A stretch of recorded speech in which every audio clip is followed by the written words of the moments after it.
This is CBC Vancouver News.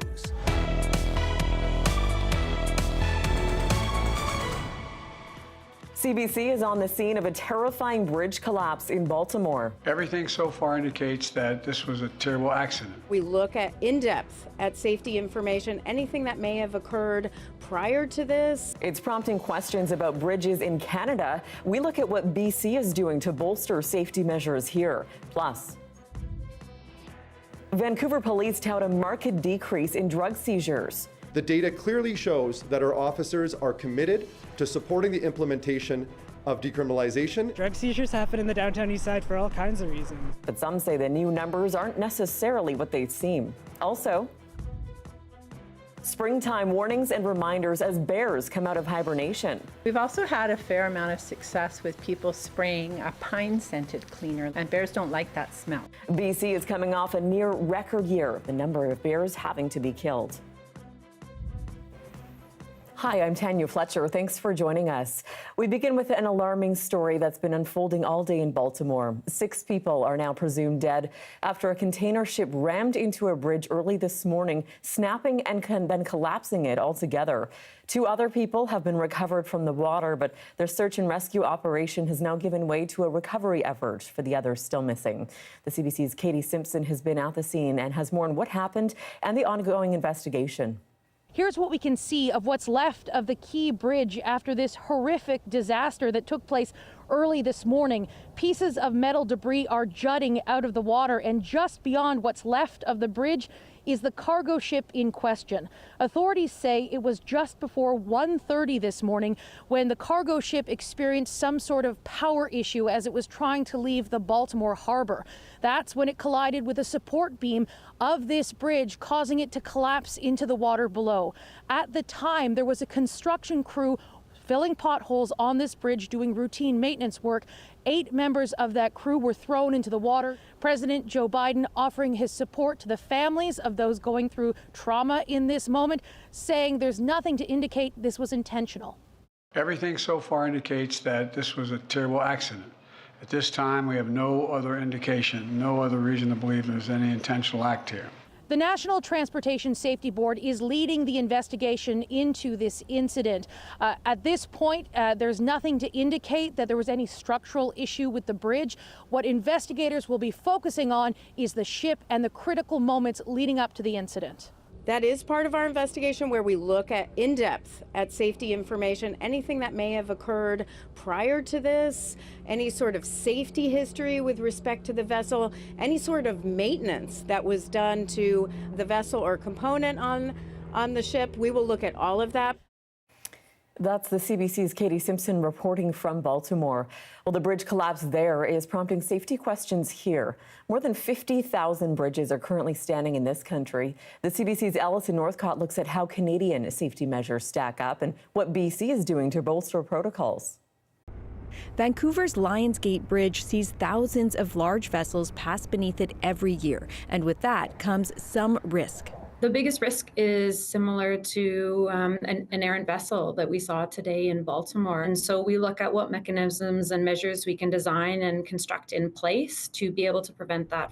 The collapse in Baltimore has prompted questions about the safety of Canada's bridges. In BC, the government says it's confident in its bridges, but has been looking at additions that could deflect any errant ships. It's high time that we learn from this incident. This expert says many bridges across Canada could need improvements to ensure they can withstand potential collisions. The ships are getting bigger, they're carrying more loads, and if for any case these unfortunate events happen, this might affect our bridges as well. He says some of our infrastructure is getting old and could be at risk. We need to assess the current condition of our bridges and take proactive actions to make sure that they are ready to withstand the increasing demand. But authorities in Halifax say they're prepared. We can evacuate the bridge very quickly. We have planning exercises that we do on a regular basis for just this kind of thing and other emergencies that can occur on the bridge. This Halifax bridge has a rock island around its main support structure, there to add a layer of protection. The St. Lawrence Seaway Corporation, which sees vessels pass from the Atlantic Ocean to the Great Lakes, says the risk on its territory is low. There's submarine, what we call concrete abutment that if there would be a loss of control, similar to one observed in Baltimore, the vessel will hit that area first and will not reach the structure of the bridge itself. Still, those who run Canadian bridges are watching Baltimore closely to see if any lessons can be learned. Alison Northcott, CBC News, Montreal. Well, the provincial government says it's investigating 2 more overpass truck crashes in the past 2 days. The first one happened yesterday when a cube truck struck a pedestrian overpass in Stanley Park.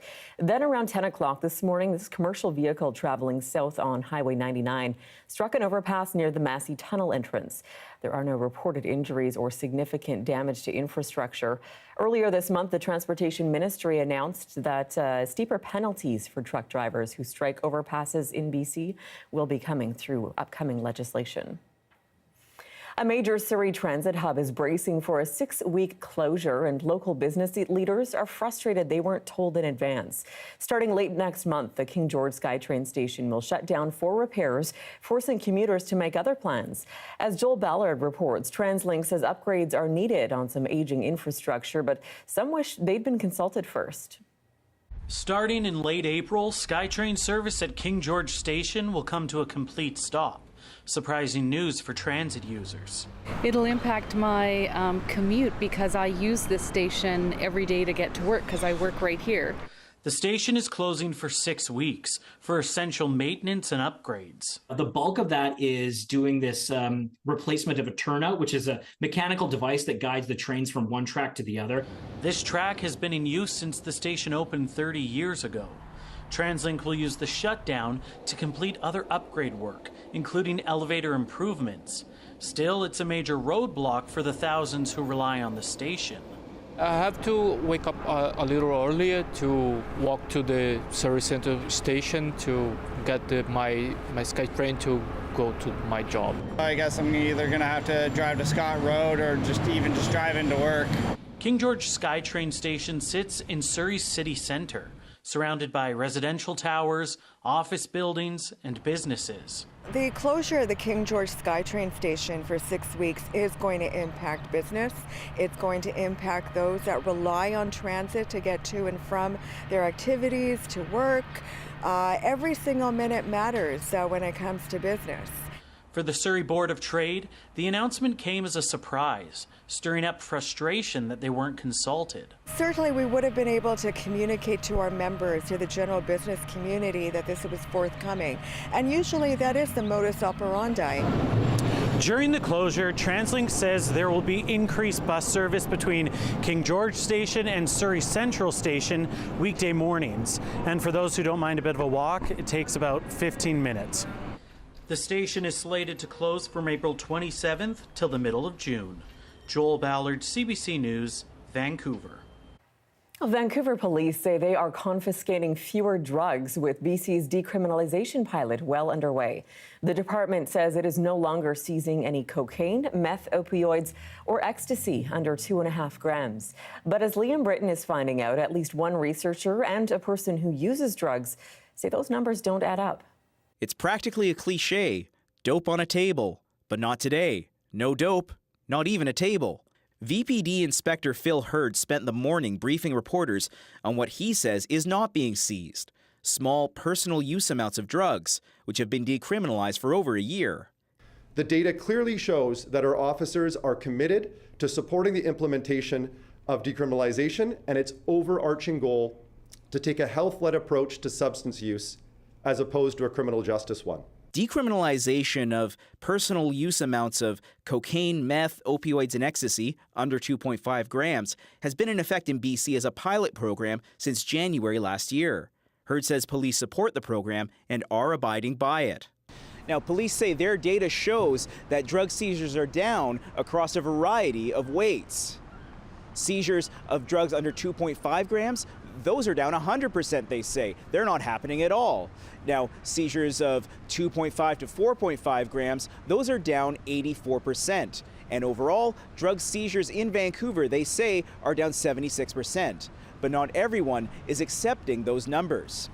Last month, an article was published on Canadian news and investigative site The Maple, claiming that FOI data revealed minor drug seizures are up since decriminalization by 34%. Tyson Singh is an outreach worker and health sciences PhD student at SFU who co-wrote the article.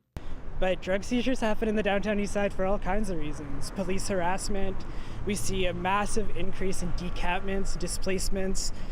Police are picking people's drugs out of their tents before they throw them directly into garbage cans. Jason Rigsby with the Vancouver Area Network of Drug Users says the numbers don't match what he's heard on the street. They seize everybody's tents and stuff, and you're going to tell me there's no drugs in none of these tents? And I know some people that have had their drugs taken away, maybe not prosecuted, brought through the system, but I'm sure that they've lost their drugs. But Hurd accuses Singh's article of faulty analysis. Such reports are patently false and are wholly incorrect. He says there was a bad misinterpretation of the data. In particular, sometimes people had multiple drug packages, which were all listed separately, which added up put their total weight above the limit. Claims that VPD officers are seizing more drugs at or below the 2.5 gram threshold are clearly false. He says the public can trust police numbers. There have been no complaints against police for informal confiscations of small quantities of drugs. But Singh is skeptical about what police are saying about small quantity seizures. We know that seizures have not gone down to zero, and for people's day-to-day lives down here, might only buy enough to last a few days, and then having the police take it means you have to replace that supply. He says if these seizures are continuing, they're just another barrier for people who use drugs. Liam Britton, CBC News, Vancouver. A North Vancouver MP is telling taxpayers not to expect the federal government to pay for the North Shore wastewater treatment plant. That is not the responsibility of the federal government. They clearly have to meet regulations with respect to water quality coming out of that plant. They're both federal and provincial. But ultimately, the management of that plant and the management of the process of construction is the responsibility of the region. Last week, Metro Vancouver revealed the price tag of this project has ballooned to $3.86 billion. That's more than 6 times initial estimates. Jonathan Wilkinson, who is also the federal minister of Energy and Natural Resources, says the region needs to find other ways to manage the growing costs. An environmental group is suing Fortis BC, accusing it of greenwashing. This greenwash has the result of confusing customers and decision makers and delaying crucial climate action at a moment in history when we have no time to waste. The lawsuit by Stand.Earth claims Fortis BC's advertisements exaggerate claims around the amount of renewable natural gas in its system when the majority of it is from fossil fuels. None of the allegations have been proven in court. Fortis BC says it disagrees with the allegations and maintains that it has conducted itself at all times in accordance with its legal obligations, adding it takes climate change very seriously. City councillors in Victoria and Kelowna have voted to increase their base salaries.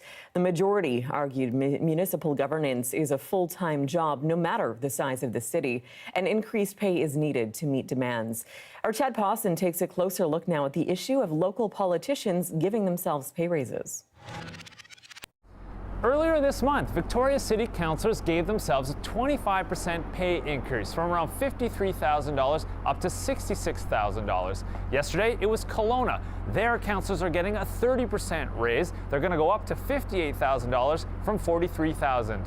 It's a tricky issue in civic politics. Mayors and council are allowed to set their own pay, but many struggle to do so considering the money comes from taxpayers. But the big problem is that cities like Victoria and Kelowna are falling behind. They haven't kept up with what other municipalities are paying, and the job has only gotten more difficult. Councils are dealing with complex issues, mental health, addictions, homelessness, not to mention budgets that in some cities are worth $500 million to $1 billion. And if pay isn't appropriate, isn't reasonable, how are city halls to attract the brightest and best candidates? Now, Kelowna says the money to pay for this increase will come from savings from its budget. However, in Victoria, it's unclear where the extra money will come from there. Residents in Victoria are facing a more than 8% property tax increase this year. Chad Pawson, CBC News, Vancouver. Well, quite the sight in Prince George over the weekend. A large dust devil caught on camera was tearing through a mall parking lot. Anakin Gibson was driving near the Pine Centre Mall's parking lot when the plume of dust suddenly came out of nowhere. He says it stretched roughly 40 feet up in the air until it eventually dispersed after it went under a vehicle. I was driving down the road with my dad and my sister in a large empty parking lot, and out of nowhere the wind kind of picked up and it started swirling, and then it just kept growing. It was 15, then 20, then 30, 40, and it just kept going up and up and up. There's rocks being flung everywhere. That was kind of funny to see. Dust was going everywhere. Still ahead, the killer whale that died off Vancouver Island turns out was pregnant. Efforts are still underway to reunite her orphaned 2-year-old calf with its pod. That story coming up next.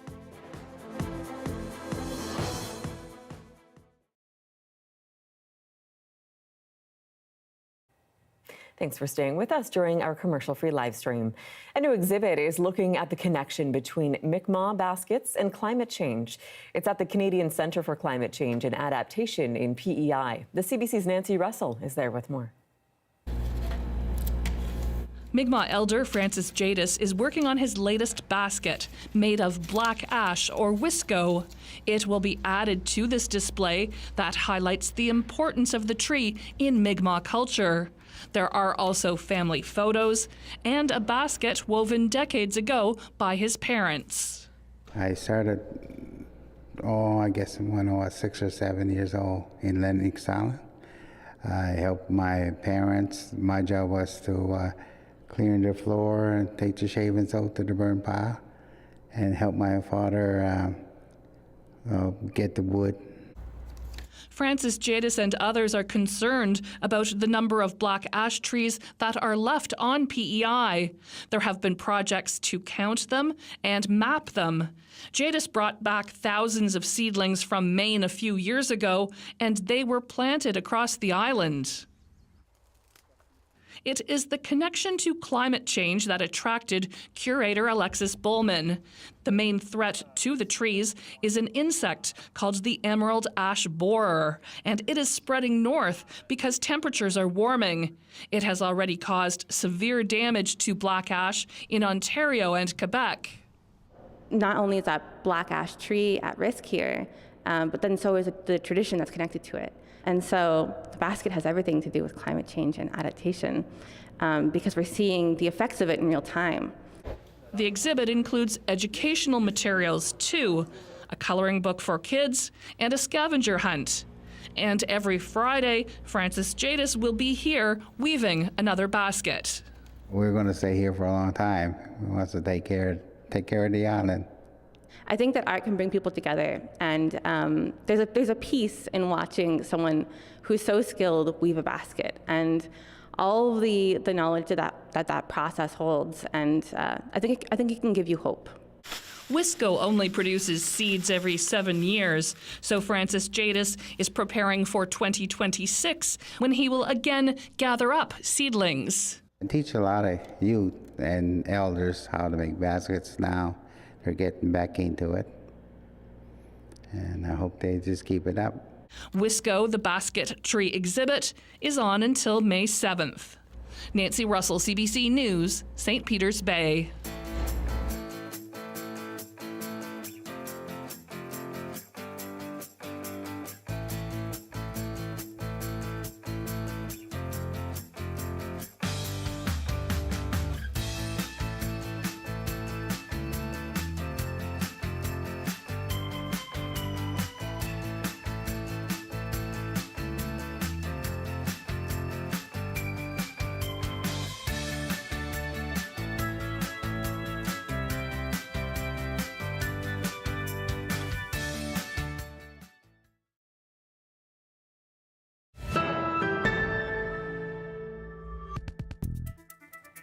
Welcome back. A necropsy on the killer whale that died after she became trapped in shallow waters off northern Vancouver Island over the weekend shows she was actually pregnant.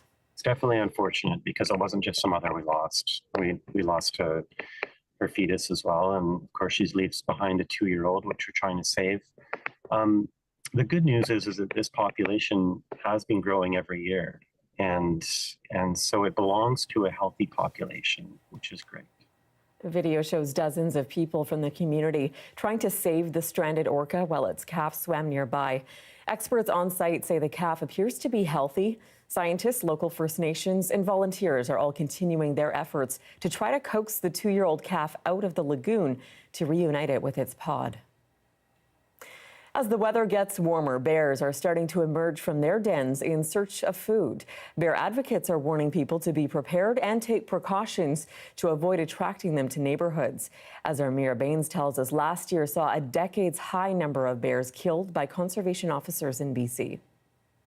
Now emerging from hibernation, 3 fattened-up bear cubs who lost their mother last year are recovering with others.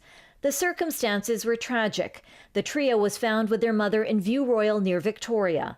The mother bear had been euthanized and the cubs taken to North Island Wildlife Recovery Centre. And they are doing really, really well with their contemporaries who are all in there, right? We total 9 bear cubs in the pre-release enclosure. The North Island Wildlife Recovery Centre says all 3 are on track to be released this spring. Now, these 3 cubs have a second chance, and they're going to be able to go back out and continue that, lineage of wild bears. The North Shore Black Bear Society points out bears are hungry coming out of hibernation, and people need to prepare. A key message is people shouldn't put their garbage out until it's time for collection and try to store it in a garage. And if they can smell something delicious, they'll home in on that and come to your property. So that's why we ask you to clean your bins out with vinegar regularly. We've also had a fair amount of success with people spraying a pine-scented cleaner like Pine Sol, and bears don't like that smell. Removing bird feeders and ripe fruit from reach and freezing meat or seafood waste before putting out the trash can also help reduce smells. Their sense of smell is just off the charts. It's way stronger than ours, way stronger than a bloodhound's. Last year, 603 bears were destroyed by the Conservation Officer Service, a decades-high number. A mother and daughter in View Royal created a memorial for the mother bear killed last year in their neighborhood. The mom bear that was destroyed stopped being scared of humans, and I guess that's why they decided that she shouldn't linger here any further. They have been advocating for a bear awareness policy and bear-resistant garbage bins. The Municipal Council voted to spend $5,000 to support a pilot project. It's not a lot, honestly. It's a small start, and I'm glad they're doing it, but I think they could do more in the future. The Millers say the money will only purchase a limited number of bins. The hope is that for now it will be enough to make people more bear aware. Mira Baines, CBC News, North Vancouver. This is a live shot of Vancouver City Hall. A few more days of rain before the blue skies return in full. Your sunny Easter weekend forecast is on the way next.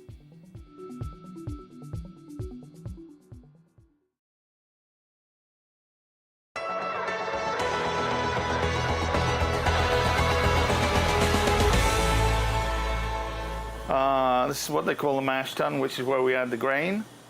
Chris Downey's mash tun is empty these days. The owner of Harbor Brewing has stopped production and plans to sell his business. For 5 years, he's used a single barrel system to produce craft beer in this small building in Musquodoboit Harbor. And when I said I was going to put a brewery in here, some people said, "Oh, you can't, it's too small." And I said, "Oh dear, you said the C word." So challenge accepted. But that challenge wasn't easy. A global pandemic and tough tourist season due to wildfires and rainfall in 2023 meant slow business. He says it's been tiring being everything from the master brewer to head cleaner, all making it harder to keep up with larger craft breweries. But if you're all going to grow, then your market has to grow as well. But if the market isn't growing, then the bigger guys are going to starve out the smaller guys. Downey says the NSLC marketplace was never practical for him due to the size of his operation.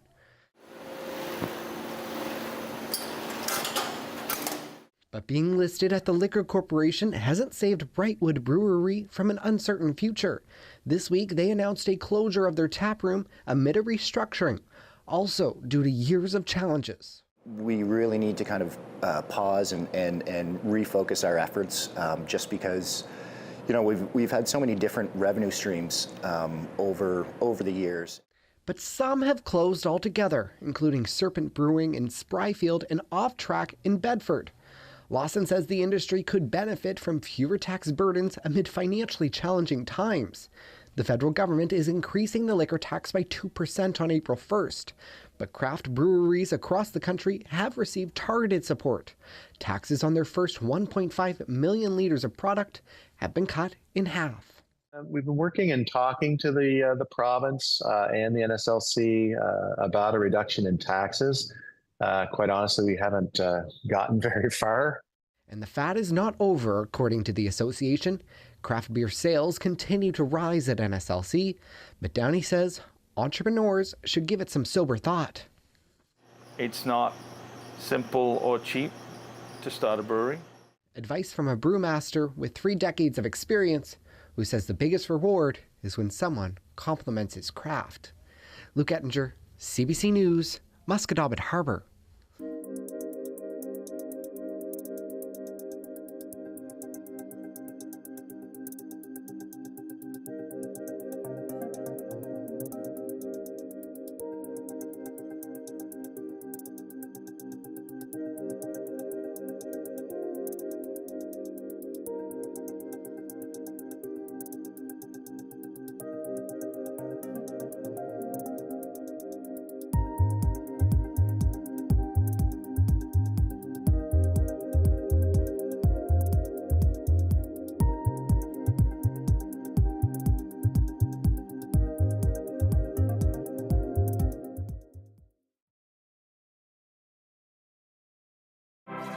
Hi, I'm Amy Bell, and here's what's in your CBC Vancouver inbox.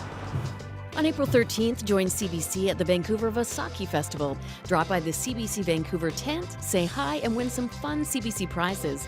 The Vasaki Festival continues in Surrey on April 20th. The event features some of the biggest celebrations outside India with colorful floats, community performers, and live music, all rich in culture. More info at cbc.ca/BC. The weather update is brought to you by Direct Buy Furnace. To cool and clean the air in your home, call Direct Buy Furnace. Installing Train, the most reliable heating and cooling brand.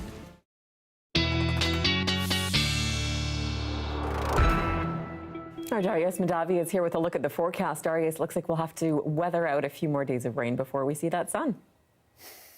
The pun, Tanya. The pun. Did I steal the words right from your mouth? Sorry. It's fine. It's fine.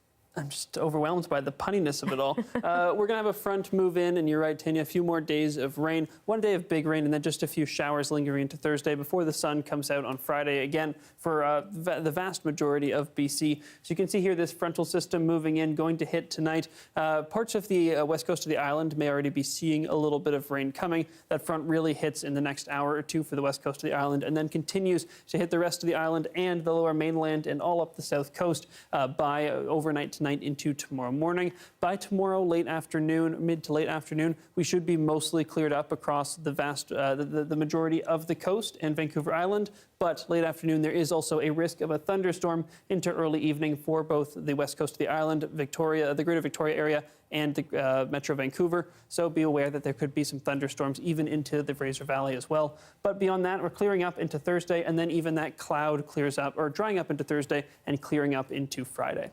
In terms of the winds, though, also going to be quite strong as that frontal system moves through for the North Island, the west coast of the island, and even Victoria, where it does seem like we may see, or we do have a wind warning in place with gusts up to 90 kilometers per hour there. You can see that here. That wind warning then should come down by around midday tomorrow as those winds start to calm down as that frontal system passes through. So in its wake, it's going to leave some unsettled air, but for the most part, not looking at anything too serious. We're going to see these unsettled conditions that are really just heavy rain for the coast here and maybe the lower mainland and maybe the valley as well. But beyond that, really just some scattered showers and flurries across the board. But if we do take a look here in Vancouver, you can see that afternoon storm risk tomorrow, that heavier rain in the morning into early afternoon. Thursday, just some showers being left behind, but still cloudy. That cloud clears up overnight Thursday into Friday, and then lots of sun for a very pleasant Easter weekend and a good time to go outside to find those eggs. Yeah, no doubt. Look like to see those warmer temperatures for sure. Thanks so much, Darius. Thank you.